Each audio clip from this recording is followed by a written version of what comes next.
निवेदन करूंगा डीएस महोदय से, हमारे जिले के बहुत ऊर्जावान और बहुत बुद्धिजीवी डीएस महोदय हमारे बीच में हैं, जो लगातार इनोवेशन के लिए हमें प्रेरित करते रहते हैं, आज हमारे बीच में हैं। और आपकी प्रेरणा से ही ये सब कार्यक्रम आज हो पा रहा है, हम सब जुड़े हुए हैं।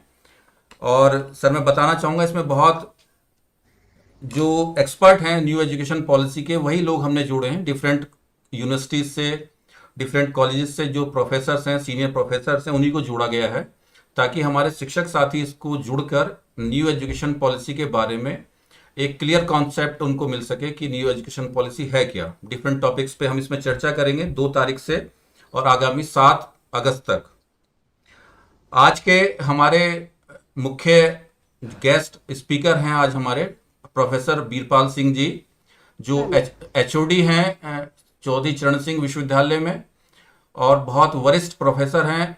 बहुत शोध कार्य आपने किया है, और इस जो न्यू एजुकेशन पॉलिसी की एक कमेटी है यूपी की, उसमें भी आप हैं। तो ऐसे बहुत वरिष्ठ साथी, बहुत बुद्धिजीवी व्यक्ति आज इस वेबिनार में जुड़े हुए हैं। सौभाग्य की बात है हमारे लिए। मैं निवेदन करूंगा डीएस महोदय से, सर अब आशीर्वाद स्वरूप सर 2 शब्द आवश्यक हैं। बहुत बहुत धन्यवाद। सबसे पहले मैं अपने मंडल के परम आदरणीय संयुक्त शिक्षा निदेशक महोदय का इस वेबिनार से जुड़ने के लिए बहुत बहुत आभार भी व्यक्त करता हूँ, स्वागत करता हूँ महोदय आपका। और जो भी बुद्धिजीवी, जो भी ऐसे लोग हैं जो इस नई शिक्षा नीति के संबंध में अपने विचार व्यक्त करने के लिए, अपने बात को रखने के लिए यहाँ पर उपस्थित हैं इस मंच पर, मैं उन सबका जनपद मुजफ्फरनगर माध्यमिक शिक्षा विभाग की ओर से आप सभी का हार्दिक अभिनंदन, स्वागत करता हूँ। विशेष रूप से डॉक्टर राकेश राणा जी, डॉक्टर रणवीर सिंह जी, जो इस कार्यक्रम को ऑर्गेनाइज कर रहे हैं, आप सबका बहुत बहुत धन्यवाद। निश्चित रूप से जो हमारी नेशनल एजुकेशन पॉलिसी 2020 हम लोगों के सामने आई है, उसका जो एक उद्देश्य है वो है कि व्यक्ति का पूर्ण विकास हो। शिक्षा एक ऐसी मूलभूत आवश्यकता है जो हर एक व्यक्ति के लिए जरूरी है, निचले स्तर से लेकर और ऊंचे स्तर तक सभी के लिए जरूरी है, क्योंकि इससे आदमी पूर्णता को प्राप्त करता है, न्याय संगत और न्यायपूर्ण समाज की संरचना करता है। एक ऐसे समाज की संरचना करता है जिसमें कि सामाजिक न्याय हो, एकता हो, और मतलब इसमें सांस्कृतिक संरक्षण हो, हमारी जो संस्कृति है उसका।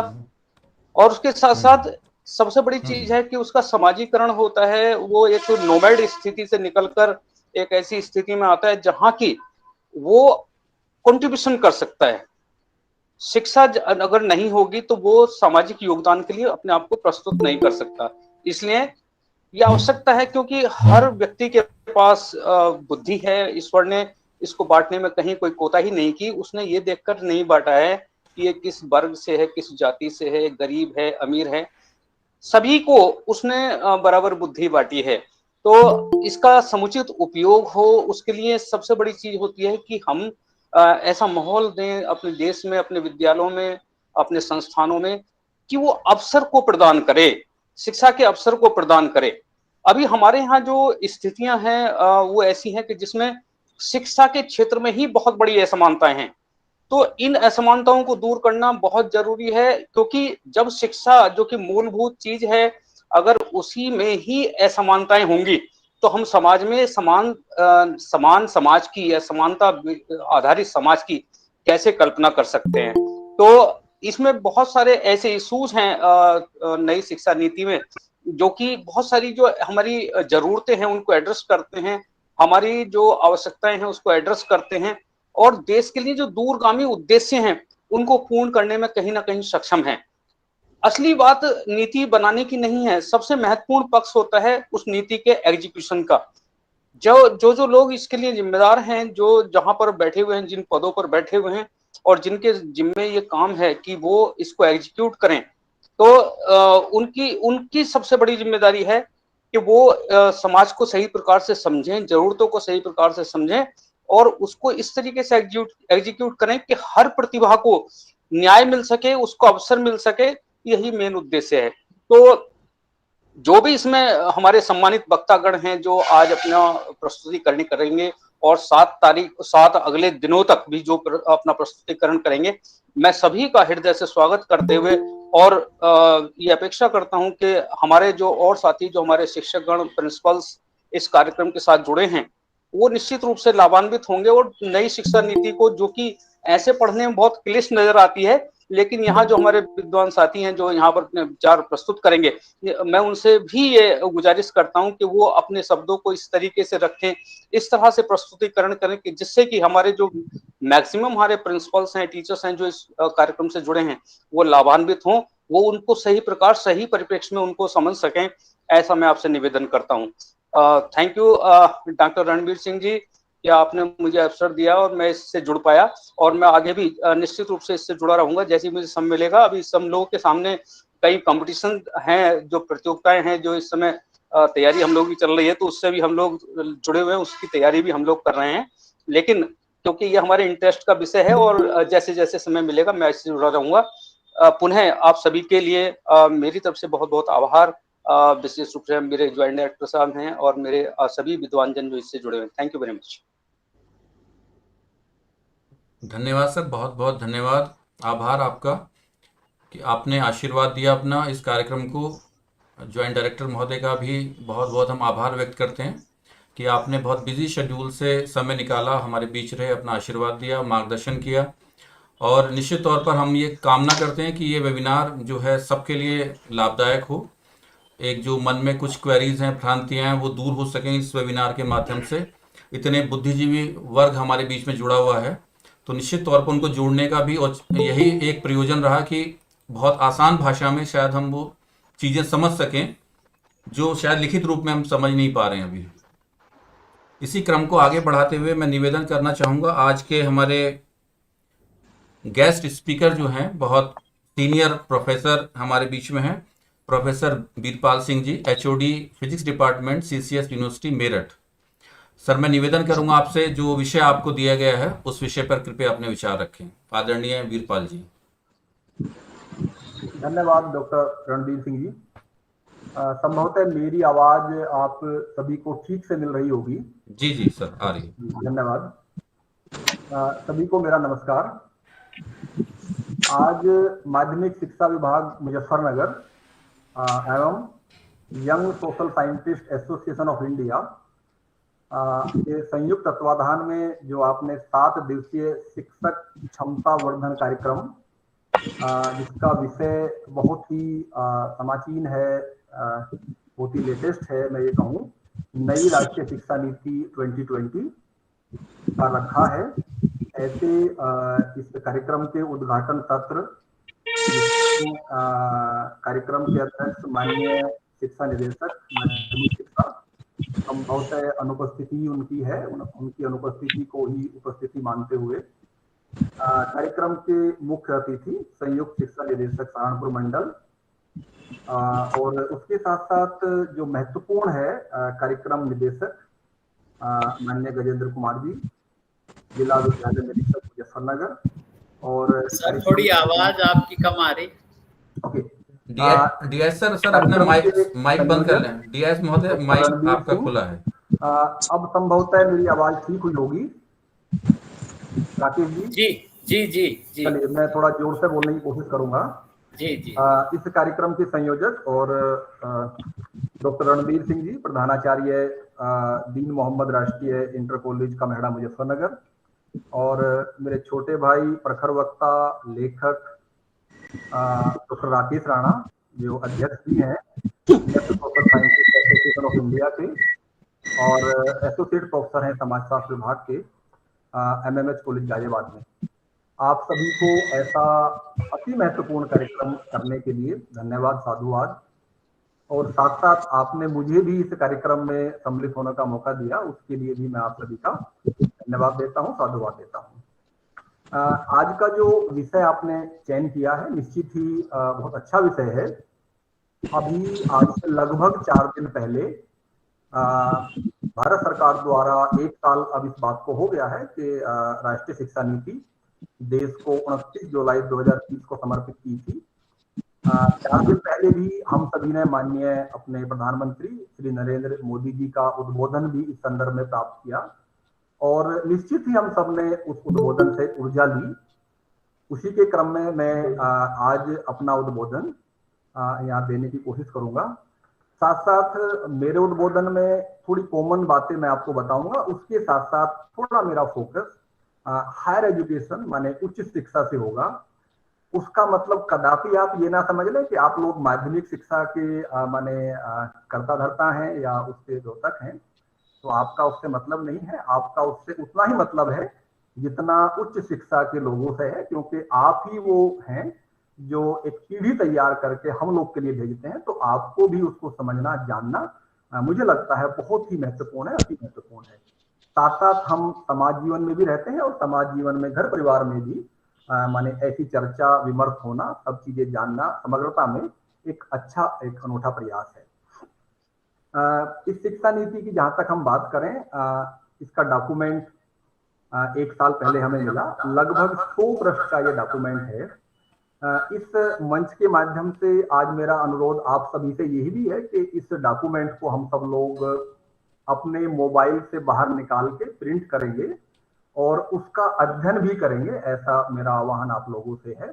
तभी चीजें हम लोग समझ पाएंगे, क्योंकि ये एक ऐसा डॉक्यूमेंट है जिस डॉक्यूमेंट को, एक विजनरी डॉक्यूमेंट है जिस डॉक्यूमेंट को तैयार करने में मुझे नहीं लगता विश्व में इससे ज्यादा परामर्श किसी भी डॉक्यूमेंट को तैयार करने में लिया गया हो।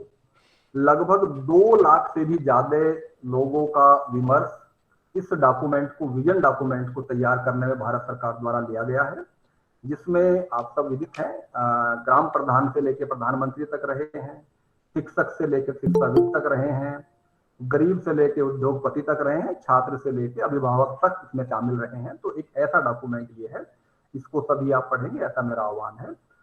इसमें अगर हम बात करते हैं स्कूली शिक्षा की, यहीं से इसमें चेंज है, यहीं से परिवर्तन है। 3 साल से लेकर 18 वर्षों तक जो अब पैटर्न है वो आप सब भली भांति जानते हैं, फिर भी मैं उसको 1 मिनट में डिवाइड करूंगा। ये 5+3+3+4 पैटर्न अब होने जा रहा है। इसमें 5 जो होगा, 5 साल जो होगा, वो एक तरह से फाउंडेशनल होगा, जिसमें प्री स्कूल से लेके 2nd क्लास तक अध्ययन अध्यापन का कार्य रहेगा। उसके बाद 5+3 में जो 3 होगा ये प्रिपरेटरी होगा, जिसमें कक्षा 3 से लेके कक्षा 5 तक का शिक्षण कार्य अध्यापन होगा। उसके बाद प्रिपरेटरी के बाद मिडिल क्लास होगा, मिडिल क्लास में फिर 3 साल का टाइम होगा और इस 3 साल में 6ठी से लेके 8वीं तक का माने अध्ययन होगा। उसके बाद सेकेंडरी होगा, ये सेकेंडरी 4 साल का होगा। सेकेंडरी में 9th से लेके 12वीं तक, जिसको हम +2 कई बार हम कहते थे 10+2 सिस्टम में, वो 9 से लेके 12वीं कक्षा तक का शिक्षण कार्य इस सिस्टम में होगा। तो अब ये सिस्टम 5+3+3+4 पे होगा, जो स्कूली शिक्षा होगा। ये आप सब लोग परिचित भी हैं। मुझे थोड़ा सा आपको आज इस मंच के माध्यम से एक अवसर भी है और मुझे लगता है कि जरूरत भी है। इसमें हायर एजुकेशन में क्या चीजें होंगी, क्या नई शिक्षा नीति के नए आयाम होंगे स्पेशली हायर एजुकेशन में, ऐसी मैं थोड़ी सी बातें आज आपसे इस कार्यक्रम के माध्यम से करूंगा। हायर एजुकेशन में अगर हम बात करें, मुख्यतः 5 चेंजेस यहाँ पे प्रस्तावित हैं ऐसे शिक्षा नीति के डॉक्यूमेंट में, विजन डॉक्यूमेंट में। और उन चेंजेस की सबसे बड़ी बात यह है, जो इस डॉक्यूमेंट को पढ़ने से पता चलती है, आप सबने भी संभवतः पढ़ा होगा, वहां ये पता चलता है कि इस विजन डॉक्यूमेंट में सबसे पहले एक ऐसा डॉक्यूमेंट है जो सबसे पहले अपनी कमी बताता है कि हमारे शिक्षा माने एजुकेशन सिस्टम में कहाँ कमी थी और उसको हम कैसे पूरा करेंगे, ऐसा इसमें वर्णित है। तो इसी क्रम में ये 5 चेंजेस जो है, मैं 5 चेंजेस आपको बताऊंगा। 5 चेंजेस में ये भी बताने की कोशिश करूंगा कि 5 चेंजेस क्यों किए जा रहे हैं, क्योंकि ऐसा भी अपनी शिक्षा नीति में उल्लेखित है, दिया गया है। हायर एजुकेशन में जो अपना माने हायर एजुकेशन इंस्टीट्यूशंस हैं, इनकी सबसे बड़ी जो प्रॉब्लम अब तक रही है, इनमें ये आप मान लें कि एक बहुविषयक माने संस्थाएं और बहुविषयक विश्वविद्यालय नहीं थे। एक विखंडन यहाँ पे दिखता था, एक कोई कॉलेज ऑफ लॉ हो सकता है, कॉलेज ऑफ एजुकेशन हो सकता है, इस तरह के संस्थान रहे हैं। ऐसे ही सब्जेक्ट विषय पे विश्वविद्यालय बन चुके हैं, बन रहे हैं।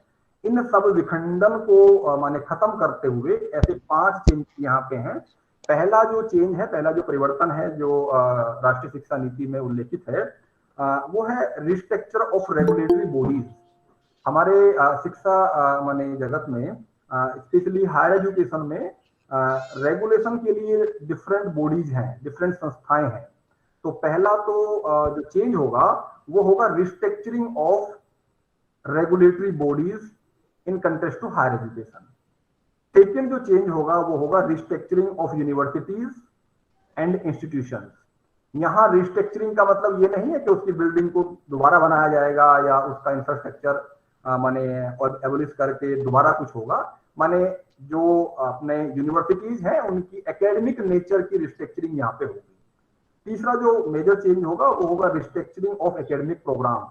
जो पाठ्यक्रम अब तक चल रहे थे उनकी रिस्ट्रक्चरिंग होगी, वो अब नए तरह से चलेंगे, उनके पाठ्यक्रम अलग होंगे, अब कोर्सेज अलग होंगे। ऐसा रिस्ट्रक्चरिंग ऑफ प्रोग्राम्स के अंतर्गत होगा।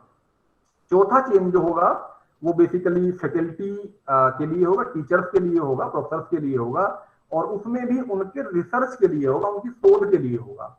और जो पांचवा चेंज होगा वो होगा फॉर स्टूडेंट्स, क्योंकि इस राष्ट्रीय शिक्षा नीति जो है, ये हम सब जानते हैं कि ये सब जो होमवर्क हो रहा है, जो सब कार्य हो रहा है, ये सब छात्रों के लिए ही है। और निश्चित ही ये शिक्षा नीति बड़ी फॉरवर्ड लुकिंग है और बड़ी इनोवेटिव है, जहां तक मैंने इसको समझा पढ़ा है, और साथ साथ स्टूडेंट सेंट्रिक है। इस शिक्षा नीति के जो केंद्र में है वो छात्र है। हम सब लोग इसके स्टेक होल्डर्स हैं, हम सब लोग अध्यापक हैं, अभिभावक भी इसके स्टेक होल्डर्स हैं, समाज के अन्य लोग भी इसके स्टेक होल्डर हो सकते हैं, बट इसका जो मुख्य स्टेक होल्डर है वो इसका छात्र है। तो इस शिक्षा नीति के सेंटर में भी छात्र को ही रखा गया है, क्योंकि ये स्टूडेंट सेंट्रिक माने पॉलिसी है और बड़ी होलिस्टिक अप्रोच ये रखती है। छात्रों के 360 डिग्री डेवलपमेंट की बात इस शिक्षा नीति में हमें देखने को मिलती है। अब अगर मैं इन 5 चेंजों की बात करूं, मैंने परिवर्तन जो है चेंजेस की बात करूं वन बाय वन, तो पहला चेंज जो मैंने आपको बताया वो होगा आपका रिस्ट्रक्चरिंग ऑफ रेगुलेटरी बॉडीज। इसके पीछे भी यहाँ इंगित किया गया है कि ऐसी जरूरत क्यों पड़ी, क्योंकि अब तक क्या होता था, जितने भी रेगुलेटरी बॉडीज हैं उनके कार्यों में बड़ा ओवरलैप था, एक दूसरे के कामों में बड़ा ओवरलैप होता था। तो ऐसा ओवरलैप ना हो, सबके कार्य बहुत स्पष्ट हो, यूनिक हो, अपने आप में माने वो वेल डिफाइंड हो। ऐसा करने के लिए रिस्ट्रक्चरिंग ऑफ रेगुलेटरी बॉडीज को होना है। और उसमें सबसे पहले जो हायर एजुकेशन में है उसमें एक माने भारत का उच्च शिक्षा आयोग बनाने की इसमें बात की गई है, जिसको है की शॉर्ट में हम लोग कह देते हैं कई बार, higher education commission for India. है कि एक संस्था होगी जिसके अंतर्गत 4 स्वतंत्र प्रभार की संस्थाएं होंगी। अब एक है कि एकमात्र भारत का उच्च शिक्षा आयोग होगा, और उसके जो 4 स्वतंत्र संस्थाएं होंगी, उन 4 स्वतंत्र संस्थाओं का कार्य बिल्कुल स्पष्ट होगा, उनके कार्यों में ओवरलैप नहीं होगा, और वो सुस्पष्टता से अपना अलग अलग कार्य करेंगे। ऐसा इसका विजन रहा है, जिसमें पहला जो होगा वो सीधे सीधे होगा राष्ट्रीय उच्च शिक्षा विनियामक परिषद, माने national higher education regulation council, जिस काउंसिल का काम सिर्फ और सिर्फ ये आप मान लें रेगुलेशन का ही होगा। वो जो इंस्टीट्यूशन होंगे उनको रेगुलेट करने का उनका ही काम होगा। रेगुलेशन के साथ साथ हायर एजुकेशन सिस्टम में एक्रेडिटेशन का भी एक बहुत बड़ा काम रहता है, रैंकिंग का एक बहुत बड़ा काम रहता है। उसके लिए एक अलग से नेशनल एक्रेडिटेशन काउंसिल NAC की स्थापना प्रस्तावित है, जो यहाँ पे होगी। और कई बार हम लोग देखते हैं कि कुछ संस्थाएं हमारी, चाहे वो UGC है, चाहे वो AICT है, चाहे वो NCT ही है, इन सब में कई बार लगता है कि ये रेगुलेशन का काम भी करती हैं, कई बार ये माने एक्रेडिटेशन का काम भी करती हैं, और साथ साथ कई बार फंडिंग भी करती हैं। अब ऐसा नहीं होगा, फंडिंग के लिए specially higher education grant council माने HEGC का एक निर्माण प्रस्तावित है। एक ऐसी काउंसिल स्वतंत्र प्रभार के साथ में फंडिंग का ही स्पेशल काम करेगी। और जो चौथी संस्था होगी जर्नल एजुकेशन काउंसिल, जिस काउंसिल का मतलब काम जो होगा सीधे सीधे जितने भी हमारे पाठ्यक्रम होंगे उनकी गुणवत्ता को परखना, उनके करिकुलम को परखना, उनकी क्वालिटी को एश्योरेंस देना, ऐसा काम इस चौथी संस्था का होगा। तो इस तरह हैकी के साथ में higher education commission for India के साथ में 4 स्वतंत्र प्रभार के काउंसिल यहाँ पे बनेंगे, जो अपना काम बिल्कुल अलग अलग करेंगे, स्पष्टता के साथ करेंगे। ऐसा प्रावधान इस एजुकेशन पॉलिसी में है। इसके साथ साथ यहाँ यह भी इंगित करना बड़ा आवश्यक है, क्योंकि हायर एजुकेशन में कुछ कोर्सेज प्रोफेशनल नेचर के होते हैं, प्रोफेशनल लाइसेंसिंग की वहां जरूरत होती है। उन सब के लिए, जैसे आपका एक डॉक्टर है, उसको अगर माने समाज में अपनी प्रैक्टिस करनी है तो उसको भी एक लाइसेंस वहां पे चाहिए। साथ साथ एडवोकेट्स हैं तो उनको भी लाइसेंस की जरूरत होती है। साथ साथ आर्किटेक्चर्स अगर वहां पे हैं, बिल्डिंग निर्माण का कार्य कोई होना है तो उसके लिए भी आर्किटेक्चर के लिए भी एक लाइसेंस की जरूरत होती है। साथ साथ अगर कोई फार्मेसी का काम करना चाहता है उसके लिए भी लाइसेंस की जरूरत होती है। तो ऐसे जितने भी प्रोफेशन होंगे उनके लिए उनकी स्वतंत्र लाइसेंसिंग अथॉरिटीज भी यहाँ पे प्रस्तावित है, जो यहाँ पे बनेंगी। वो ऐसे ऐसे प्रोफेशनल्स को उनके माने क्षेत्र के लाइसेंस जारी करेंगे। ऐसा प्राविधान राष्ट्रीय शिक्षा नीति में दिया गया है। इन जो भी चेंजेस हैं उनकी वन बाय वन हम बात करें। जैसे मैंने अभी आपको बताया कि रिस्ट्रक्चरिंग ऑफ इंस्टीट्यूशंस या यूनिवर्सिटीज का होना है। इसमें ये मान लें कि अब तक आप लोग भी देखते हैं कि जो यूनिवर्सिटीज हैं वो ज्यादातर जो स्टेट यूनिवर्सिटीज हैं, राज्य विश्वविद्यालय हैं, वो एफिलिएटिंग नेचर के हैं। माने अपना कैंपस भी वो चलाते हैं और उसके साथ साथ अन्य अन्य महाविद्यालय भी उनसे संबंध रहते हैं। उनका एफिलिएशन उनको देना होता है और एक विश्वविद्यालय का काफी टाइम इसी में लगा रहता है कि वो अन्य अन्य महाविद्यालय को रेगुलेट करे, उनको एफिलिएशन दे। आने वाले समय में एनईपी 2020 में ऐसा प्रस्तावित है कि ऐसी व्यवस्था, ये एफिलिएशन वाली जो व्यवस्था थी जो ब्रिटिश टाइम से चली आ रही थी, इसको खत्म करके ऑटोनॉमी यहाँ पे दी जाएगी। और 3 तरह के इंस्टीट्यूशंस यहाँ पे प्रस्तावित होंगे। पहला जो इंस्टीट्यूशन होगा वो यूनिवर्सिटी जो होंगी वो रिसर्च इंटेंसिव यूनिवर्सिटी होंगी। आप ये भी आप जान लें कि विश्वविद्यालयों का एक मेजर काम पढ़ाई लिखाई के अलावा शोध का कार्य भी करना होता है और ये बहुत महत्वपूर्ण कार्य होता है। अगर आप इसको वैश्विक पटल पे देखें तो विश्वविद्यालय को शोध के क्षेत्र में भी अच्छा प्रदर्शन करना होता है। तो आने वाले टाइम में ऐसे विश्वविद्यालय को चिन्हित किया जाएगा जो रिसर्च इंटेंसिव यूनिवर्सिटीज के नाम से जाने जाएंगे। वहां पे रिसर्च भी होगी और साथ साथ वहां पे शोध कार्य भी होगा। बट यहाँ पे भी आप जान लें कि ऐसे विश्वविद्यालय रिसर्च में एक्सेल कर रहे होंगे, अच्छा कर रहे होंगे। दूसरे जो यूनिवर्सिटीज होंगी वो टीचिंग इंटेंसिव यूनिवर्सिटीज होंगी। यहाँ पे भी रिसर्च होगी, टीचिंग होगी, बट साथ साथ यहाँ पे इन लोगों का काम, ऐसे विश्वविद्यालयों का काम ज्यादातर अपना टीचिंग पे फोकस करने का होगा। तीसरा ऑटोनोमस कॉलेज होंगे जिनमें रिसर्च और टीचिंग दोनों होंगी। और अच्छी बात ये होगी कि आने वाले टाइम में जो कॉलेज होंगे वो स्वतंत्र रूप से अपनी डिग्री अवार्ड कर सकेंगे, उनको इतनी व्यवस्था होगी।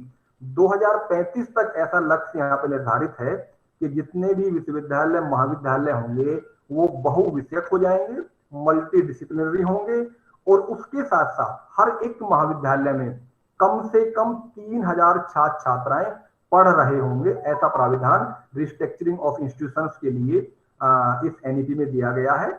आज की तारीख में लगभग देश में 1000 विश्वविद्यालय हैं और लगभग 40,000 महाविद्यालय हैं, कॉलेज हैं। तो इनको इस तरह रिस्ट्रक्चरिंग आने वाले टाइम में की जाएगी, ऐसा प्रस्तावित है। साथ साथ किसी भी संस्था को, चाहे वो विश्वविद्यालय है चाहे महाविद्यालय है, मल्टी डिसिप्लिनरी होना इस एनईपी की अनिवार्यता है।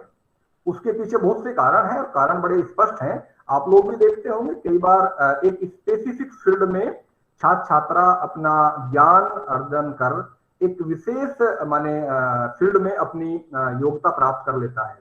जब वो समाज में जाता है तो उसको समाज के भिन्न भिन्न पहलुओं से भी रूबरू होना पड़ता है और वो वहां ऐसा दिखता है।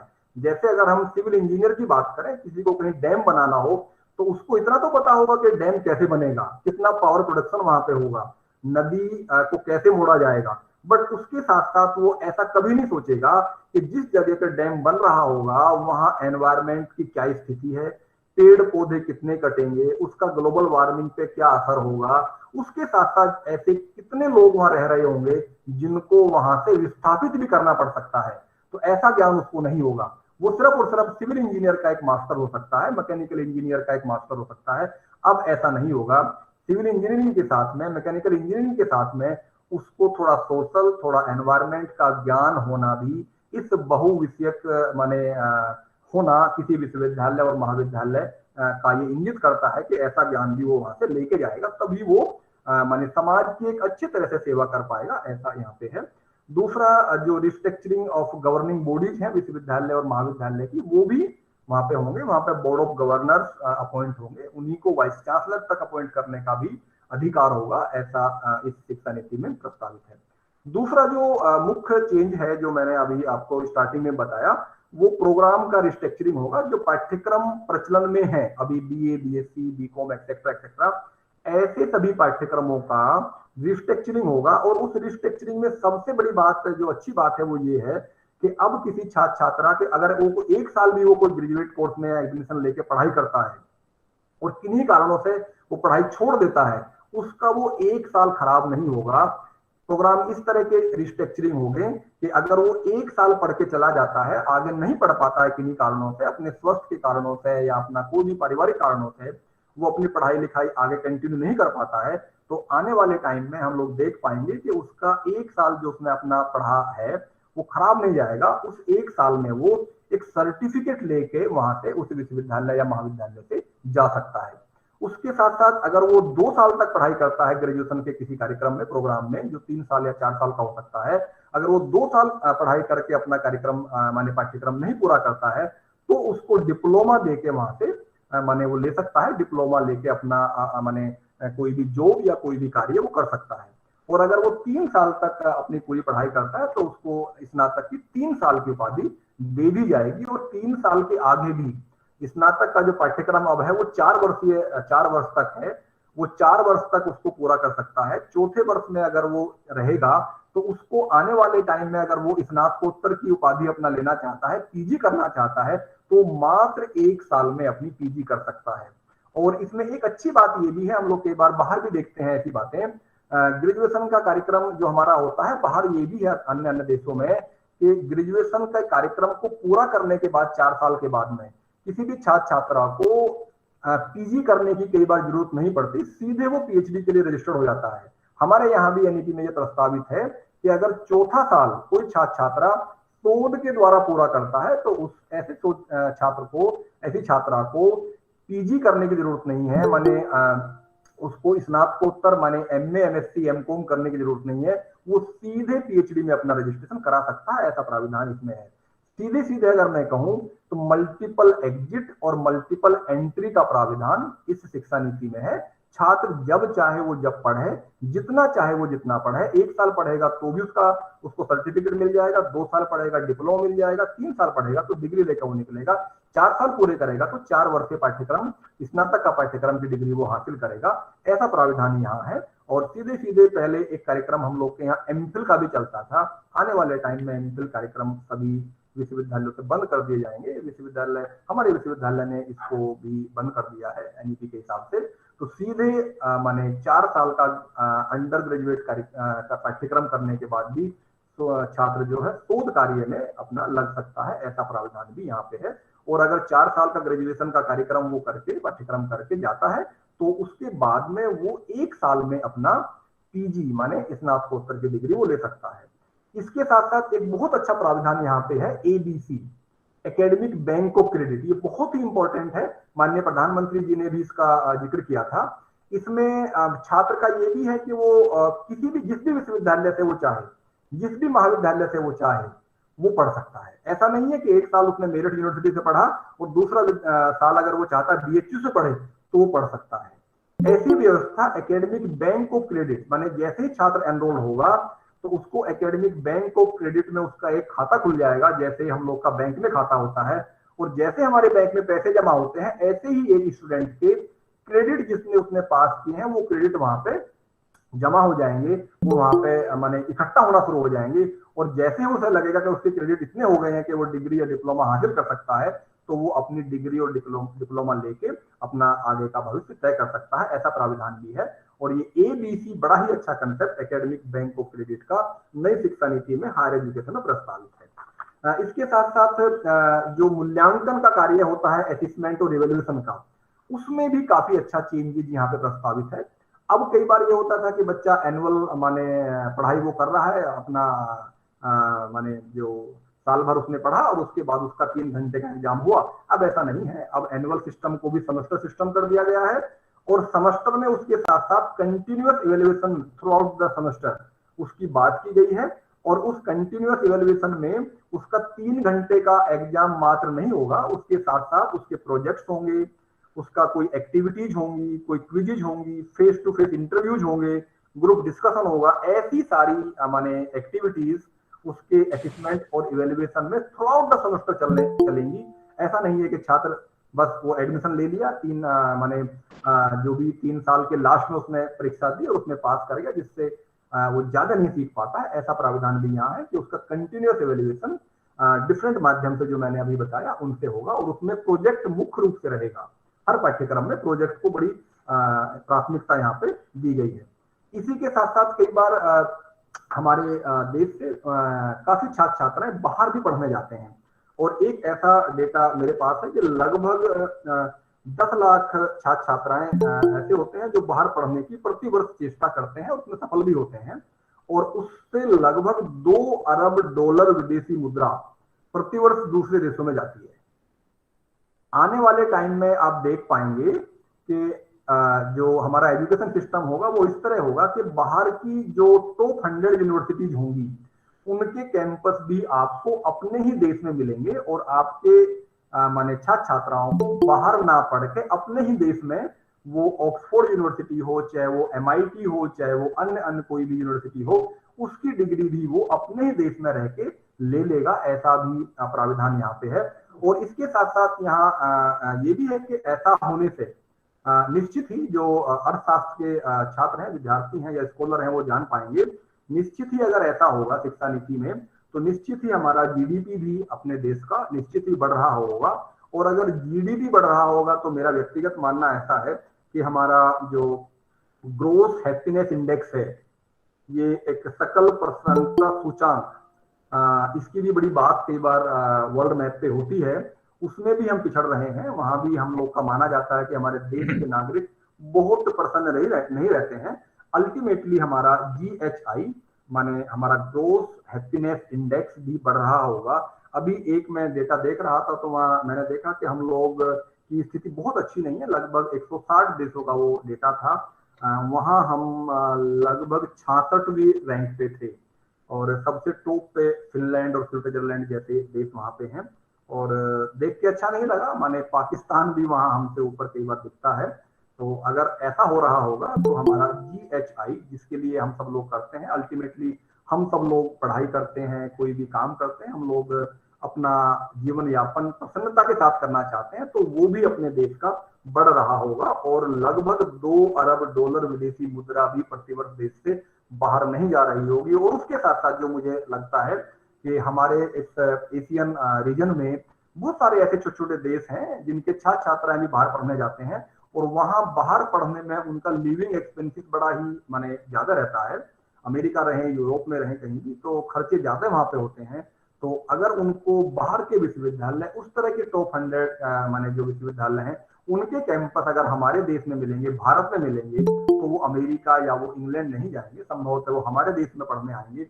और अगर वो ऐसा करेंगे तो हम विदेशी मुद्रा अपने देश में भी ला रहे होंगे और निश्चित ही अगर हम ऐसा कर रहे होंगे तो कुछ रोजगार भी हम लोग के जनरेट हो रहे होंगे, ऐसा मेरा व्यक्तिगत मानना है।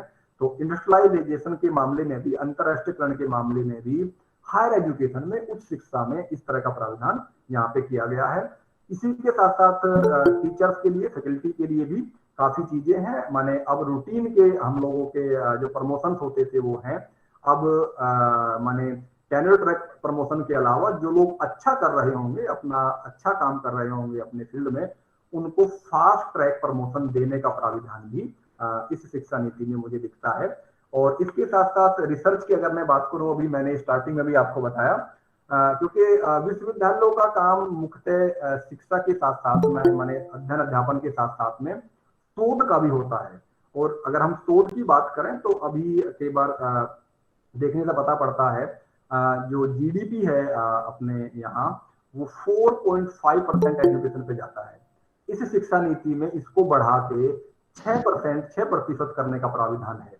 निश्चित ही अगर इतने बड़े देश की इतनी GDP शिक्षा पे जाएगी, माने 4.5 से 6% पे आएगी तो लगभग 1.5% इतने बड़े देश की जीडीपी एक शिक्षा के क्षेत्र पर अगर लगेगी तो निश्चित ही माने हायर एजुकेशन में मुझे लगता है और पूरे शिक्षा जगत में भी लगता है निश्चित ही हम लोगों के लिए अच्छा होगा। और स्पेशली अगर हम रिसर्च की बात करें तो रिसर्च में जो अभी हम लोग की जीडीपी है तो उसका 0.69% ही है, जो बड़ा दुखद है।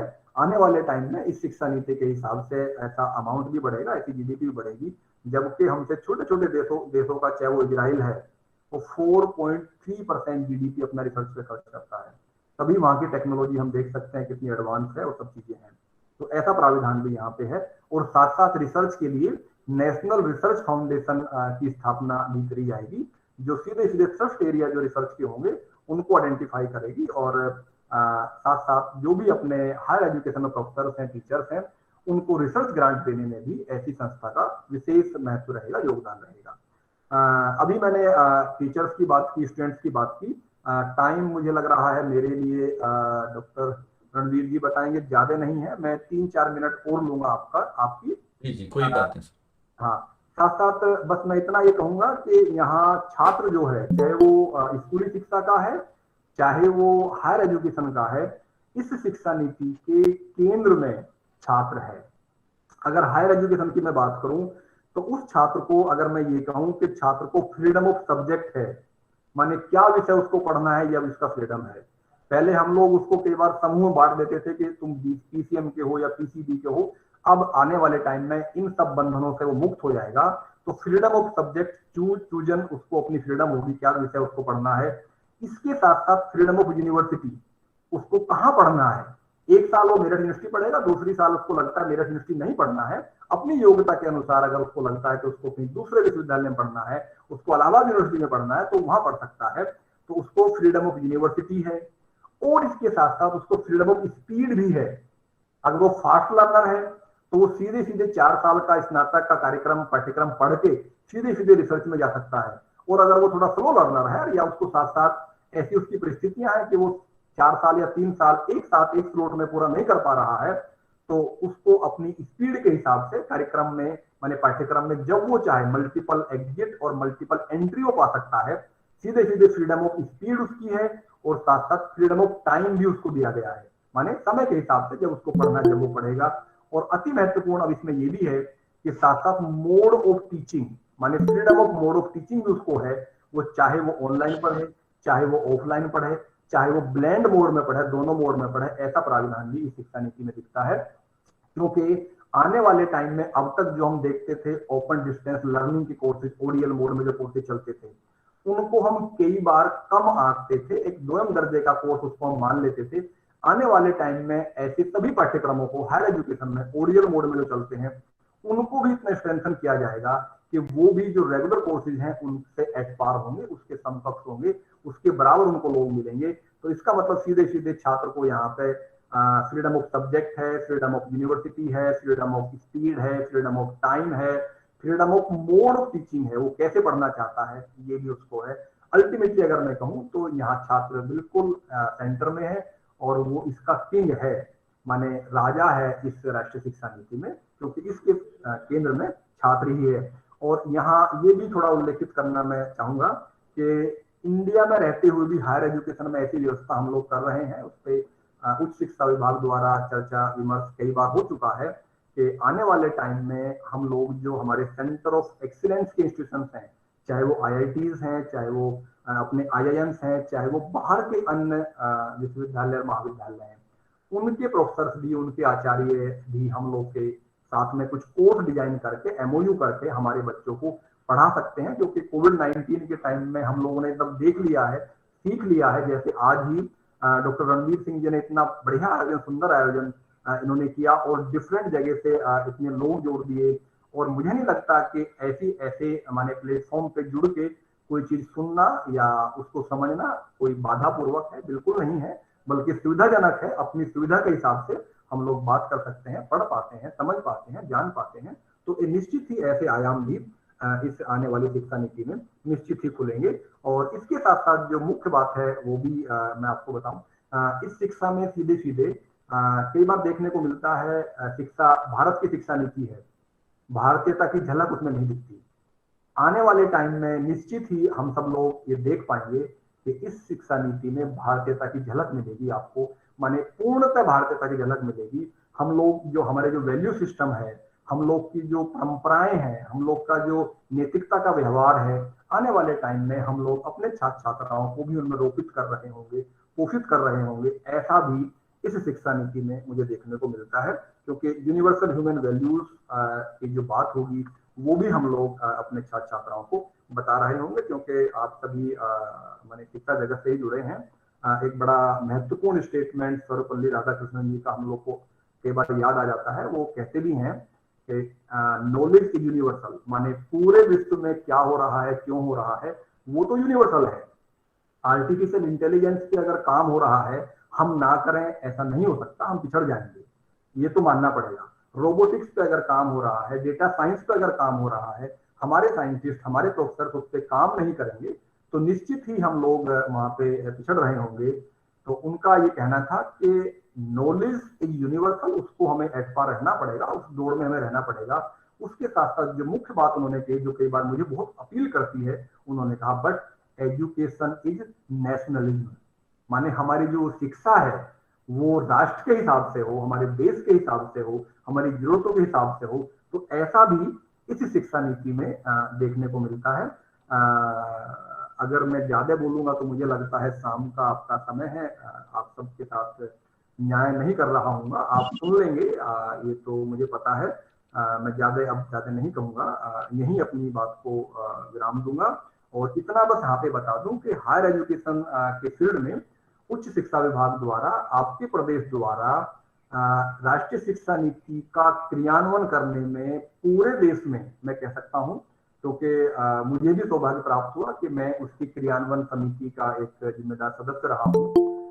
आपके प्रदेश में उच्च शिक्षा विभाग में, माने हायर एजुकेशन के लिए सबसे अच्छा काम मैं कह सकता हूं इस देश में अब तक करके दे दिया है। और निश्चित ही आपका पड़ोसी विश्वविद्यालय मेरठ विश्वविद्यालय, चौधरी चरण सिंह विश्वविद्यालय की भी उसमें अग्रणी भूमिका रही है। और उसी क्रम में हम लोगों ने भी जो कॉमन मिनिमम सिलेबस है उसको एडॉप्ट करते हुए 2021-22 से, माने इस जो हमारा करंट सेशन है, इसी से राष्ट्रीय शिक्षा नीति के अनुकूल अपने पाठ्यक्रम तैयार कर लिए हैं। और आने वाले टाइम में अभी 10-15 दिन बाद में ही हम लोग उसी के माने उन्हीं पाठ्यक्रमों के अनुकूल छात्रों का प्रवेश देंगे और आगे की पढ़ाई हम लोग मुख्य जो हमारे कोर्सेज हैं उसमें राष्ट्रीय शिक्षा नीति 2020 के हिसाब से ही करेंगे। ऐसा हम लोग कर चुके हैं। और मेरा आप सभी से यही मानना है कि आप भी माध्यमिक शिक्षा में, स्कूली शिक्षा में अपना कार्य बड़ी ईमानदारी से कर रहे होंगे, निष्ठा से कर रहे होंगे। उसके परिणाम भी हम सब लोगों को जल्दी ही देखने को मिलेंगे। इन्हीं सभी बातों के साथ मैं पुनः से जो कार्यक्रम का आयोजन कर रहे हैं विशेष रूप से, जिसमें कार्यक्रम निदेशक आपके माननीय गजेंद्र कुमार जी हैं, जुड़े हुए हैं, साथ साथ संयोजक डॉक्टर रणबीर सिंह जी, जो समाज सेवा में भी मैं देखता हूँ कई बार शिक्षा के साथ साथ अपनी अग्रणी भूमिका में रहते हैं, उनका। और सह संयोजक मैंने पहले भी आपको बताया डॉक्टर राकेश राणा जी मेरे बड़े नजदीकी हैं, मेरे बड़े छोटे भाई की तरह हैं। आप सब ने ऐसा कार्यक्रम, ऐसा प्रोग्राम एक माध्यमिक शिक्षा विभाग मुजफ्फरनगर के साथ मिलकर आयोजित किया। और मुझे भी उच्च शिक्षा में मैं हूँ, मेरा माध्यमिक से माने ज्यादा मुझे एक्सपोजर नहीं है, थोड़ा समझने की हम लोग कोशिश करते हैं समाज जीवन में। मुझे भी इसमें बोलने का मौका दिया और विशेष रूप से उद्घाटन सत्र में मुझे आपने ऐसा अवसर दिया। आप सभी का मैं धन्यवाद करता हूँ। और ऐसी उम्मीद करता हूं कि जितने भी प्रतिभागी या जो पार्टिसिपेट यहाँ लोग कर रहे हैं, निश्चित ही वो इस राष्ट्रीय शिक्षा नीति के डॉक्यूमेंट को प्रिंट करेंगे। ये मेरा पुनः आह्वान है, उसको पढ़ेंगे, बहुत बड़ा डॉक्यूमेंट नहीं है, और अपनी क्षमता के हिसाब से उसके क्रियान्वयन में अपने माने शिक्षा जगत को, इस देश को अपना योगदान दे रहे होंगे। क्योंकि इसका क्रियान्वयन जो करना है वो हम लोगों को ही करना है, शिक्षाविदों को ही करना है, टीचर्स को ही करना है, प्रबंध तंत्र को ही करना है, और जो शिक्षा से जुड़े हुए हमारे एडमिनिस्ट्रेटर्स हैं उन्हीं को करना है। इन्हीं सभी शब्दों के साथ, ऐसी आशा के साथ आप सभी को नमस्कार, धन्यवाद।